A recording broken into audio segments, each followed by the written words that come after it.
ঢাকা বিশ্ববিদ্যালয় কেন্দ্রীয় ছাত্র সংসদ 2019 সালে তৎকালীন প্রধানমন্ত্রী ও বর্তমানে পালিয়ে থাকা স্বৈরশাসক শেখ হাসিনাকে দেওয়া আজীবন সদস্যপদ অবৈধ বলে ঘোষণা করেছে। সেই সাথে তার পদটি বাতিল করা হয়েছে।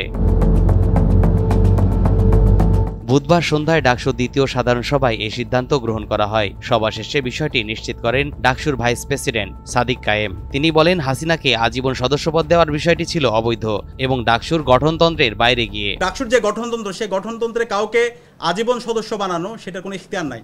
এটা সম্পূর্ণ একটা অবৈধ এবং অগণতান্ত্রিক। তো ওই সময় একটা রেজুলেশন হয়েছিল এবং সেই রেজুলেশনটা আজকে ডাকসুতে আমরা যারা আমাদের কার্যনির্বাহী সদস্য আছে সবাই সর্বসম্মতিক্রমে সেই রেজুলেশন, এই যে একটা অবৈধ রেজুলেশন ছিল, সেটা এই ব্যাপারে সবাই একমত হয়েছে এবং সেটাকে বাতিল করা হয়েছে। 2019 সালে একটি রেজুলেশনের মাধ্যমে তাকে অগণতান্ত্রিকভাবে এটি দেওয়া হয়েছিল।